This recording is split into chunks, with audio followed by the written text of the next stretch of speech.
was a challenge to try and capture something as iconic as Alcatraz.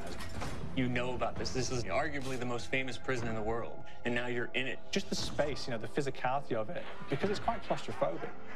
When modern-day prisons are designed, they really consider not intimidating people or making the spaces, you know, as least stressful as possible. Well, Alcatraz didn't suffer from those restrictions. They did the research, they went out, studied Alcatraz, not just from books or internet. They were actually there to feel the environment, so it really sets a mood that gets you a little spooked. Well, we kind of started with the base layout of Alcatraz. The entire island we ended up roughing out in kind of a white box form, and then figuring out what play spaces we wanted to use out of that, what would be the most interesting areas to play in, and the connections between spaces, and spaces that the public doesn't necessarily get to go into. We really did a lot of pushing to really enhance that psychological horror aspect that we're really looking for. And this is a really good opportunity to really tell something special.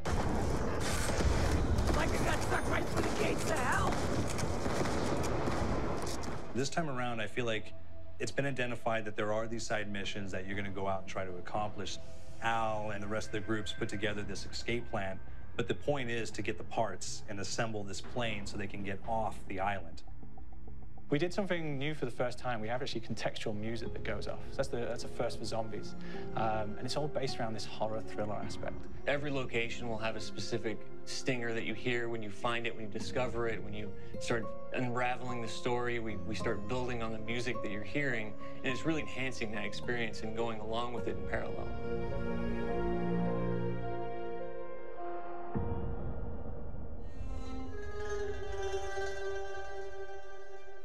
Because we wanted to embrace this kind of horror thriller element, we wanted character actors, guys who could really embody someone and then convey emotion. So that's why we went for guys like Ray Liotta, getting in that kind of guy, you know, we wanted a frantic nature. So he plays a character called Billy Handsome, who's this kind of psychopath who would be employed by the mob to kill people in interesting ways.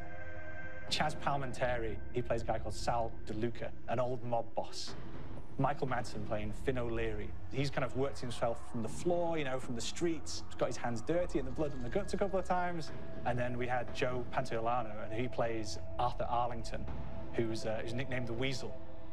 Those guys, they bring a quality and a subtlety and timing that you can't really identify or try to recreate. Bring it on, dirtbags! You start off in the afterlife mode, and that's just going to be, you know, what's going on. You're going to try to solve the mystery from the second you start. Afterlife, to me, brings a new element, like a new puzzle element. It forces me to think a little bit more or look for the clues or kind of think of zombies on a slightly deeper level. You see clues throughout the map that tell you, ooh, perhaps if I'm in the afterlife, I can interact with this object, or there's some puzzle going on here that I need to be in the afterlife. Back east, I whacked a dirty dentist with one of these. Took forever, too. Alcatraz has a Civil War kind of fort background before it turned into a penitentiary.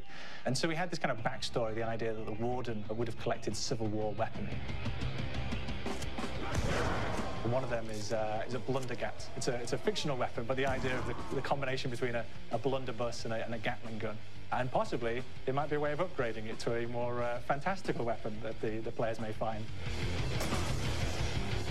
You all gotta go sometime? You just went now.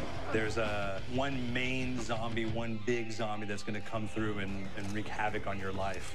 He'll lock down the perk machine, he'll close down the box, so you have to pay to get that open again, so you don't want him to interfere with your process. Now's a good time to pick a fight. Why you hungry? It's a fun challenge. It keeps things moving forward. In terms of perks, we have a new perk called Electric Cherry. When you reload, it gives a shock around, which scales over time. Who's asking for it, greaseball? There's so much to experience in this map. Every time I play it, there's a new tactic to take, a new experience, a new objective to go for. But there's also this layer of things that we aren't exactly exposing to the players right off the bat and will need to be discovered. Don't let me go.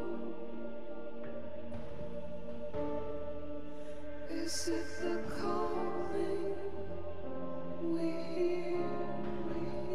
We've got the undead in there, we've got these historical elements, and these fantastic actors all seem to be with peace with each other in this kind of same world. So it's magical, and our team is incredibly excited by it. This is the calling. We hear. How do we know?